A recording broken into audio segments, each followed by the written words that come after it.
इतकं प्रदूषण झालेलं आहे. आवाज दिला तर आतून आबाई लवकर येत नाही, इतका गुंगीर लक्ष मिळत माणसं होणार. हो, कठीण काम होईल ते म्हणजे मग मला नका विचारू तुमचं बी असायचं की असंच, त्याच्यात काही फरक नाही. मग जगद्गुरु तुकोबारायानं सगळ्या संसाराची राख रांगोळी लावली महाराज. जगद्गुरु तुकोबाराया संसार आला नसता, पण देव जोडला. फक्त काय जोडला? देव. कारण देवाची ती गुण आला ज्याच्या घरात त्याच्या पडे चिरा संसाराशी. हा, दिवसात असं देत नाही. आता तुमचं वेगळं आहे, साधूचं वेगळं आहे. मी संसारातल्या ह्याच गोष्टी सांगायला लागलो. तुमचं आमचं जर वाटोळं झालं की तुम्ही लगेच येता, ते म्हणता महाराज चांगलं काम नाही केलं देवाने. देवानं खरंच चांगलं काम नाही. तुम्ही खरंच किती घंटा रात्र दिवस पाहत नाही, वाऱ्या करणं चालू छे, देव करणं चालू छे, आणि तुमचं नव्हतं असं करायला पाहिजे देवानं. म्हणजे मी एकटाच आहे का देवाला? प्रारब्ध कोण्याही जन्मात जरी गेलं तर चुकणार नाही. आपलं जे प्रारब्ध आहे, आपण काय कर्म केलं ते भोगावं लागणार, म्हणजे भोगावं लागणार. आणि ते भोगायची ताकद फक्त हे परमार्थात आलं तरच आहे महाराज. नाही तर बऱ्याच माणसानं संसार बिघडल्यावर माळी काढलेल्या आहेत. किती काय म्हणू लागले, घन देवाचं केलं, घन देव केला, पण काही खरं नाही त्याच्यात. पुन्हा इकडे आले माणसं, पुन्हा चिपचिपडे केले. पण इथं निष्ठा लागते महाराज. इथं निष्ठी चालत नाही. हा, जगद्गुरु तुकोबारायाची निष्ठा होती. हा, आता आला म्हणे देव आपल्या घरी. देवाची ते खून करावे वाटोळे आणि आपणा वेगळे राहून या, त्यावेळेस देव घरी आला. आणि आमचं जर दर्शन तुम्ही खरं सांगा असं होऊ नाही, पण एखाद्या साधूच 4-5 म्हशी एकदाच मेले. आणि समजा आपण गेलो 2-4 जण वाटत त्याच्या घरी, खरंच कृपा झाली तुमच्यावर. हा, ते माणूस मला वाटत चहा करण म्हणून. कारण तुकोबारायाचं प्रमाणे देवाची खून करावी. किती माणूस पक्का असला तरी मला नाही वाटत तू गोडी बोलून का हे सहन करणं इतकं सोपं नाही. संसार बिघडल्यानंतरही परमार्थ करणं आणि रेंज कायम राहणं. आणि एक सांगतो, परमार्थ करत असताना माणूस जर आनंदी दिसत नसेल, असं समजायचं उलट्या घागरीवर पाणी आहे. बरेच असे माणसं आहेत उलट्या घागरीवर पाणी. म्हणून ते सांगायला लागले की संसार तो कोण लेखे आम्हास के हरिजन. हरीचे 27-28 लक्षण आहेत. पूर्ण अभंग आम्ही म्हणू शकत नाही. पूर्ण अभंग म्हणत जर बसलो की बंद कीर्तनच त्याच्यात होईल. कसं आहे ते झालं का? हरी तैसे हरीचे दास, हरी तैसे हरीचे दास.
हरीचे दास. हरी कोणाचा दास आहे? आपण हरीचे दास आहे म्हणून घेतलं, पण हरीनंही आपल्याला दास समजलं पाहिजे. हा, हरिदासाचं साधन आहे महाराज. हरिकथेची आवडी देवा, करी तू सेवा दासाची, म्हणून हिंडे मागे मागे, घरटी जागे घाली तसे. हरिदासाच्या माग देव हिंडतोय. हरिदास जे आहेत, अहो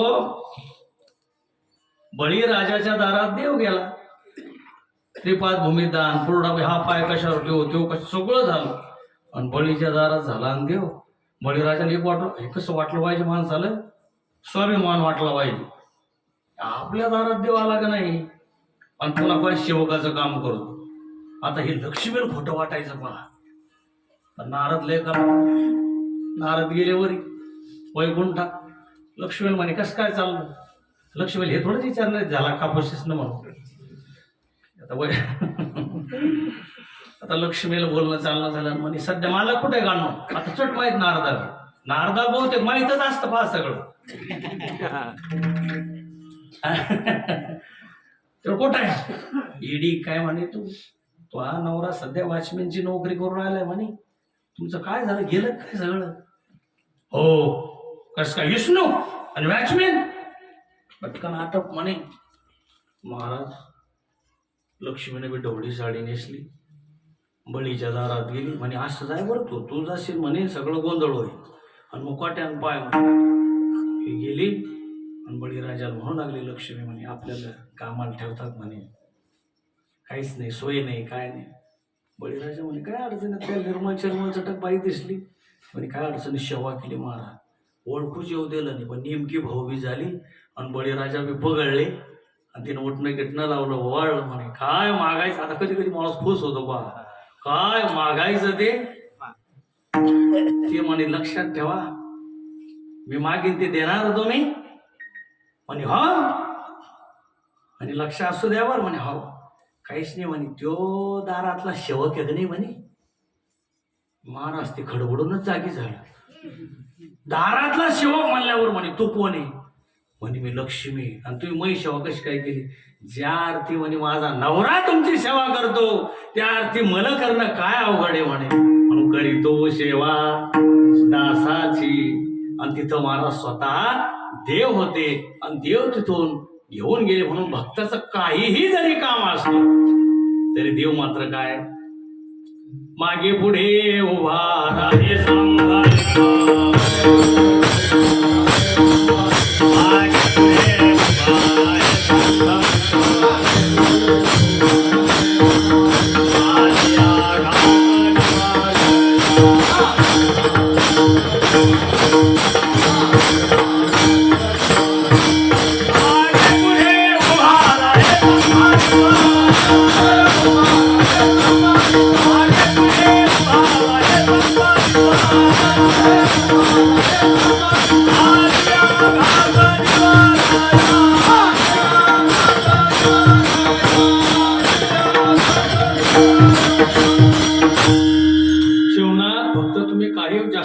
वाचू नका. नुसता हरिपाठ जर समजून घेतला हरिपाठ तर तुमचा उद्धार होईल. पण आमचा हरिपाठ कसा कुत्र लागल्यावानी माग बऱ्याच लोकांचा हरिपाठ पाहायला म्या. आपण बाथरूम मध्ये जातो का नाही, तिथं रामकृष्ण हरी. आणि घरात आलं की खालचा काष्टा फेटून कोसुस समाधी संजीवन हरिपाठ. हरिपाठ होईन काय काय करणार त्या हरिपाठाचा तुम्हाला. इतक्या टायमात का कुठं हरिपाठ होत असतो का. त्याच्यामुळं हेंदऱ्याचे भरिता का आणि हलवी मानव भोगरी दे. त्याच्यामुळं काहीच कळायला तयार होऊन नाही राहिलं. आयुष्य मोजा, परमार्थातलं मोजलं पाहिजे आयुष्य. हा आयुष्य माणसाचं कसं किती दिवस गेले, किती काळ गेला त्याला महत्व नाही. तुमचा काळ कुठं गेला म्हणून त्याला महत्व आहे. एका गावात काय झालं, तेजस्वी साधू आला रस्त्यानं चालला. आता साधू दिसल्यावर आजही लोकांची देवाइतकी भावना त्या साधूवर आहे. फक्त तो साधू राक्षस नसला पाहिजे आणि ती ओळखायची आपल्याला बुद्धी असली पाहिजे. जगद्गुरु तुकोबारायचं म्हणणं आहे की जो साधू संतांची ग्रंथाची सेवा निष्ठेनं करतो अशा माणसाला मानसशास्त्र प्राप्त होत असतं. पण तो जर निष्ठेनं करत असेल आणि त्याची जर कृपा ग्रंथाची कृपा जर त्या बुवावर झाली असेल तर माणूस ओळखला जातो बरं का. तो माणूस कधीच फसणार नाही. बुवा चाललेला आहे मारुतीच्या मंदिराकडे, सगळे लोक हात जोडू लागले. तरी महाराज आमच्याकडे 2 घास जेवायला चला. हट! आपण असं जो माणूस कधीच खोटं बोलत नाही, खरा बोलतो, अशाच्याच घरी मी अन्न घेत असतो, अन्यथा अन्न घेत नाही. म्हणे आता बाबा आपला संसार म्हणल्यावर तर खोटं बोलणं तर लागतं का नाही. आपल्याला तर लक्ष्मी काय सांगत्या, तुम्ही आम्हाला 12 द्या पण गावात 9 सांगा. इथं जमलं की नाही आता. तुम्ही ना आम्ही काहीच अडचण नाही, आम्ही तुला सगळं याचून देता, पण मग तेल तुम्ही 13 सांगा ना. नरकात जायचेच धंदे नाही. मला बी असं करून पाहते, मग मी येत असतो बाई लोकांच्या गळ्यात 1 माळी, माझ्या गळ्यात 3 येते. मी अजिबात सांगणार नाही. जो सांगायचा तोच सांगेन. कारण बोले एक चाले एक, त्याचे पाहून हे मूक. बोलत एक चालत असं ना, त्याचं तोंड पाहायचं सांगितलं नाही. तेजस्वी साधू आहे, मारुतीचा पार गच्च भरला. ते म्हणे पोयाला वाटत माया घरी साधू आहे, त्याला वाटत माया घरी. तिथं मारवाडी होता महाराज हुशार, मारवाडी हुशार आहे म्हणूनच तुम्हाला चटायला मातीत घातलं. मारवाडी येऊन बसला बाबा तिथं. ते म्हणे विचारा प्रश्न. विचारलं, सांगितलं किती मुलं आहे म्हणे तुम्हाला. त्याला मुलं होती महाराज. ते म्हणे मुलं का फक्त 1. हा ते लोक म्हणे अरे याला 3 मुलं आहे म्हणे महाराज. हे पहिलंच खोटं बोलायला लागलंय, याला पोरं 3 आहे. मारवाडी म्हणे ऐका ना तुम्ही जर सगदमच धरा. ते म्हणे महाराज आपल्याला मुलं 3 आहे म्हणे, पण आपला एकच मुलगा आज्ञाधारक आहे, 2 असेच मोकारे म्हणे, कधी पडेलच येते कुठं. त्याच्यामुळं मी एकच सांगितलं म्हणे, 2 कशाला हिशोबात घेऊ. बरं एक नाही आता लोक म्हणे आता हे जमवायच्या माग आहे. त्यांनी काय सांगितलं, मुलं किती 3, एकच आहे म्हणे. का बर काय अडचण नाही. ते म्हणे वय किती तुमचं. आता त्याचं वय खरं वय 65 होतं महाराज. 65 वय. आपल्याला फक्त 15 वर्ष झाले म्हणे. हा ते म्हणे लोक म्हणे आता का धडक धडक घ्यावा का काय. आणि महाराज कुशाल त्याच ऐकू राहिलं. ते म्हणे मला 65 झाले, तुम्ही ऐका ना. 65 खरेचे म्हणे मै, पण 50 वर्ष निव्वळ विषय भोगातच गेले म्हणे. बायकोचे ऐकण्याच्या नादातच गेले म्हणे. आणि मी 15 वर्ष झाले एका महाराजाचा अनुग्रह घेतला, आणि 15च वर्ष माझा फक्त चिंतनात काळ गेला म्हणे. म्हणून मग वय 15 आहे. लोक म्हणे आता घराला चला आता आपलं काही खरं जुळलं की नाही. पहिले 3 पोराचं एका पोरावर जुळलं, 65 वर्षाचं 15 वर्षावर जुळलं. ते म्हणे चला म्हणे, फक्त महाराज म्हणे आता एकच राहिला प्रश्न. आता प्रश्नच नाही ऐकायचा म्हणे आम्हाला. ते म्हणे तुमच्याजवळ संपत्ती होता कोट्यधीश माणूस. ते म्हणे संपत्ती किती घेऊ तुमच्याजवळ. ते म्हणे आपल्याजवळ संपत्ती फक्त 1,51,000. ते लोक तर म्हणे आता गोळ्या खाणे आपल्या. अहो हे कोट्याधीश धन पेटवलं तर इजणार नाही 2-3 दिवस. ते म्हणे पण तुम्ही ऐका ना, तुम्ही ऐका म्हणे, माझ्याजवळ संपत्ती भरपूर आहे म्हणे, पण मी मेल्यावरती बोले कुत्रे खाणारे इथंच राहणार आहे. म्या फक्त दत्त मंदिराला 1,51,000 रुपये दिले, आणि तेवढेच माझ्या संग पुण्य म्हणून येणार आहे. म्हणून माझी संपत्ती किती.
आवडीवरे संचली काळ जो आहे, मग आपला काळ कसा गेला, आपले काय संसार आहे महाराज, उग बारीक बारीक संसार आहे.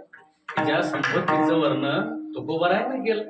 साधी संपत्ती होती की 80,000 बायका एकीन तुमचं करून सोडेले आपल्याला. किती माणूस मोठा असतो त्यानं घरातून आवाज दिला कडकन माग कळतो. इतकं औषधच पाहिलं नाही आपण. खरं दादा आहे. हो खरंच आहे. खरं म्हणण्याला काही अर्थ खरंच आहे नाही. एवढा मोठा गोवा तरी 80,000 बायको, मुख्य राणी मंदोदरीचं नुसतं नाव घेतलं तर अनंत जन्माच्या पाप्याचा सत्यानाश होतो. एवढी चांगली बाई असताना या बुवाचं लक्ष स्थितीवर जावाच पाहू. कोटी घरी जेथे साशा आणि तांब्याची शुद्ध कांचनाची सप्तकोटी. एवढा मोठा बुवा, पण सकाळी काही काकड्या गिकड्यात नाव येले का की सकाळी पार असं बुवा कोणी रावणाचा बरोबर बुवा लहान होता का? बुवा लहान नव्हता मला. पण एवढं बी असताना काहीही त्या गोष्टीचा उपयोग झाला नाही. बरी बाजून बाजार माणसं आहे, पण वो साधा होता का? श्रीराम प्रभू देव असून एक बी माणूस भेटू द्याला का? लय कलाकार लोक आहे युगातले, काय विचारते नाही, सांगताच येत नाही. हो महाराज मग रामदेव होता का नाही म्हणे. हो तो एकच माणूस भेटू नये म्हणे. मग लय आडव घालते बरे लोक विचारणार नाही. अरे म्हणलं मूर्खा, ती वानेर होती म्हणून बरं झाली. सोन्याची लंका तिथं गेली का नाही, ह्या लोकांना आधी खिशे भरणं चालू केले असते. ते म्हणले असते ते देवगावाने येईल देवदास महाराज आधी आपलं जमून घेऊ. रामाची लंका जिको का बुडू तिकडे माहित होतं म्हणून ते काय वानरा हाती लंका घेव मिली म्हणे तो का म्हणून ते वानर नेली होती. आणि इकडे जे राक्षस होते का नाही ते रावणाकडे बी त्यावेळेस नल नील आणि जांबवंत बरं का, या ऋषीचा त्यांना आशीर्वाद होता. मग त्याच्या बी हातान दगड धरत, पण माणसाला अभिमान होऊ नये. तो परमार्थ असो का संसार असो का काय असो, मातीत गेला म्हणून समजायचं. कोणी असो तो, कारण देवाने एक सांगितलेलं आहे बरं का श्यामाला, गुणी माणसाने अवगुण सोडलेला आहे. आणि त्यानं जर वर डोकं काढलं ना तर माणसाची माती झाल्याशिवाय राहत नाही. मग ते काय झालं, तेल लागला ठेपा. रामाकडे असे माणसं आहेत म्हणे की त्याच्या हातान दगड तरते. मग आपलं काय करा म्हणे, एक दिवस जर त्यांचा ऑर्डर सोडली जा आणि राक्षसाच्या मुंडक्यात पडा आपण मेलो म्हणे. ते मग ती गेले रावणाकडे हात जोडे म्हणे, बाबा तुमचे नाम इतके दिवस तुमच्याकडे एक निष्ठन राहिलो, पण तुमचं नाम तर जमत नाही म्हणे. आता आम्ही जातो म्हणे बुवा, कारण ती जर दगड जर गेला आमचा जीव जाईल म्हणे. पण तो रावण बुद्धिवान होता महाराज बरं का. कसं असतंय कधी कधी संगतीत बिघडली ना, मी कशा करता सांगायला लागलो, आपला टाईम दृष्ट जरी असला होका दुराचारी भजे मज अनन्य जो. त्यावेळेस रावणाने विचार केला, ते म्हणे आता जर आपण बुद्धी चालवली नाही तर आपल्याजवळ राक्षस बी थांबत नाही. बुद्धी असली पाहिजे माणसाजवळ. माणसाजवळ माणसं राखून ठेवण्याची सुद्धा अक्कल लागती. एकही माणूस राहू शकत नाही, कारण त्याला थांबा कोणत्या माणसाला कोणत्या लेवलला बोलायचं हे सुद्धा हा सुद्धा एक परिपाठ असतो माणसाचा. कोणी नाराज होऊन गेलं नाही पाहिजे. त्यांनी सांगितलं, राक्षसाला ऑर्डर दिली, बिलकुल नाराज होऊ नका.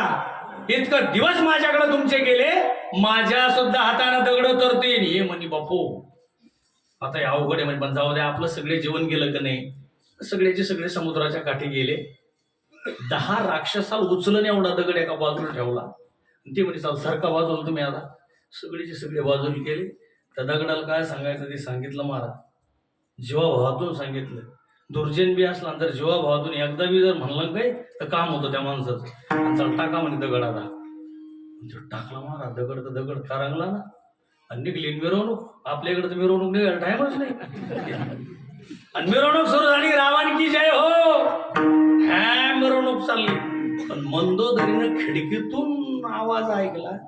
सध्या तर काही इलेक्शन नव्हतं, काहीच नाही म्हणे, मिरवणूक कशाची. जगात माणूस किती बी मोठा असला तरी त्याच्या बायकोला त्याचे सगळे नखरे माहीत असते. मग सगळं झाली, मिरवणूक झाली, घरी आली. लक्ष्मणराव हसू नका तुम्ही. हा, मग ते आल्यानंतर त्यांनी घर लोटवलं. मंदोदरी झोपलेली होती, शयनगृहामध्ये झोपलेली. हे मला गेले यायला माहित होतं. आपलं सगळ्या जगात जमलं, पण मंदोदरी जवळ जमत नाही. रावणाचं सुद्धा जमत नव्हतं. तुमची मिरवणूक कशाची होती म्हणे आज? झोपू दे म्हणे मला. झोपू दे. आणि एक लक्षात ठेवा, बाल हट्ट, स्त्री हट्ट आणि योगी हट्ट, हे तिन्ही हट्ट कोणच गप्पा आणायचे नाही याच्या पुढं. हे पूर्णच करावं लागत असते. ते म्हणे मी सांगितल्याशिवाय झोपू देणार नाही. एवढा मोठा 10 तोंडाचा माणूस महाराज, पण एका तोंडापुढे मुकात झाला. काहीच बोलू नको. त्याला माहित होतं बिन फुटणारे सांगितलं. ते म्हणे माझ्या आवाज बंद, तुमच्या हातानं दगड तरू शकत नाही. पहिलंच निरुत्तर केलं. ते म्हणे दगड तरलाय त्याच्यामुळंच बिलकुल नाही म्हणे. ते म्हणे आता काय करावं, रातचा टाइम होईल. ते म्हणे खरं सांगा, खरं. एवढा मोठा गोवा पण करकन खाली आला महाराज. हळूच करून म्हणे मी तुला सांगतो, फक्त तू याचा बाबरा गावात करू नको. लक्ष्मीला धर्मराजाचा शाप आहे महाराज. गोष्ट पटा सपादना एकदा का माहीत झाली म्हणते राधाबाई. म्हणजे माया पुढे काय करायचं, इथली सोडून. मग नेहमी उग तुला म्हणले नाही तर मग म्हणशील म्हणे दुसऱ्याला. आणि राधाबाईनं अर्थात दगडवाडीत याला आणला. मग ते मंदोदरीला सांगू लागले. मंदोदरी काय केलं म्हणे मी थोडस राजकारण केलं. जर मी राजकारण करत नव्हतो तर माझ्याजवळ कोणीही थांबू शकत नव्हतं. अहो म्हणजे काय राजकारण केलं, पण मी सगळेचे सगळे राक्षस समुद्रावर नेले. समुद्रावर नेल्यानंतर एक दगड बाजून नेला म्हणे. आणि त्या दगडाला बोललो, खबरदार जर बुडाला बर तर तुला राम नामाची शपथ आहे, असं त्या दगडाला कोण श्रीराम प्रभूचा शत्रू बोलला म्हणे. मंदोदरी मी कसा आहे, हरी मी तो अल्पमते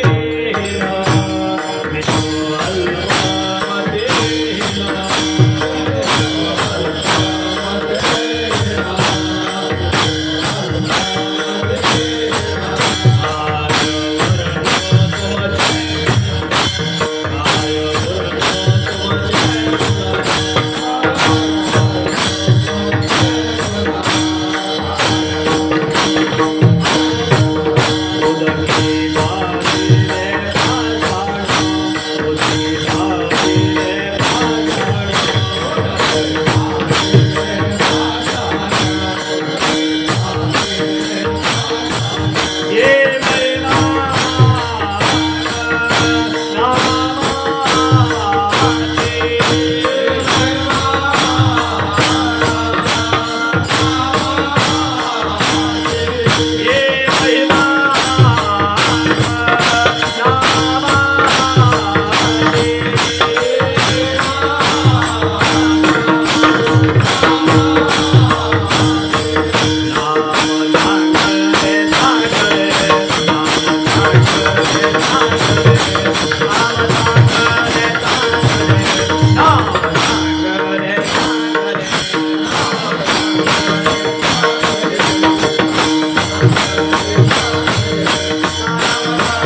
नामाचं महत्व आहे म्हणून काळ ब्रह्मानंदी सरे. आणि असं जर तुमचं जीवन असेल तर स्वप्नी तोही नाही चिंता. स्वप्नात सुद्धा चिंता करायचं काम नाही की आपलं वाईट होईल म्हणून. स्वप्नी तोही नाही चिंता. रात्री जाता दिवस, कवाशिक दिवस जातो आणि कवाशिक राहते. ते बरेच असे माणसे महाराज दिवस माळवायच्या आधीच त्याला फिकर पडती, झोप येत नाही. आपण जाऊ सगळं ते जागीच आहेत. ज्या माणसाला झोप येत नाही त्याच्यासारखा पांढरा माणूस या जगात नाही सध्या. झोप आली, जेवण झालं चालता चालता झोप लागली पाहिजे. काल असं झालं, मी हरिपाठ म्हणत होतो, आता ज्ञानदेवाप्रमाणे मला ध्यान होतं. समाधी संजीवन झालं, तो रंग मला ध्यान होतो. आणि पुढच्या मग गेलो मी झोपी. म्हणलं आपण बी भाग्यवानाचे, पण हरिपाठ म्हणताना नाही हो. हा की असं आहे. एक मी 2-3 वर्षापासून येतो. मी 3 वर्षापासून येतो. मला थल्ला येणं मायालाकडेच दिसतो. खरंय नाही, बहुतेक माणसं कुठं जायले का. एखाद्या वर्षी तुम्ही पान घेऊन तुम्ही हे नाही घ्यासाल, पण गावातले फवारे बी बदलून येऊ शकता.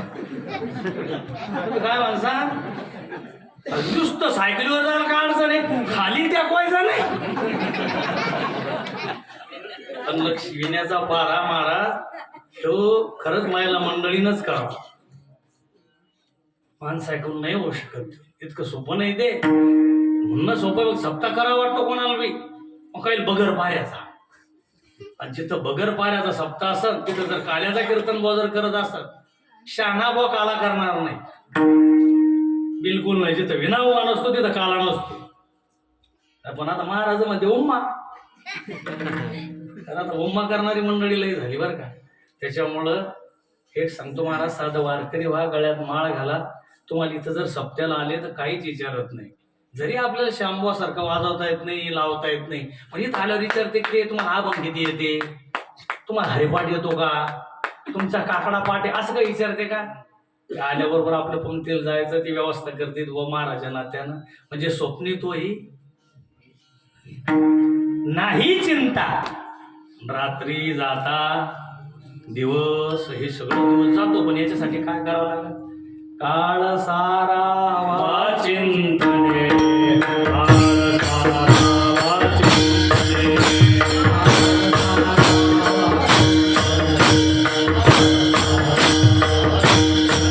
एकांतवासी गंगाधारे, एकांतवासी गंगाधारे.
लग्न व्हायला नाही, त्याच्यामुळे वटीत घ्यायला काही हरकत नाही.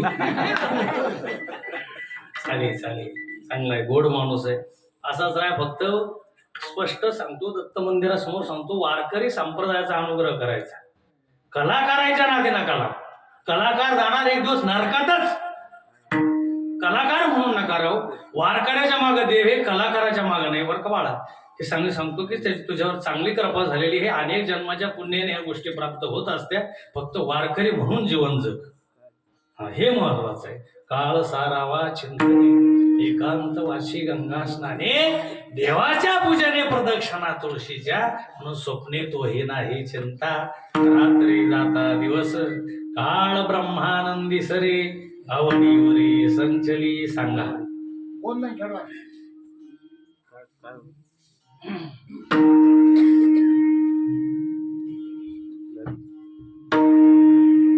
संसार तो कोण लिखे संसार तो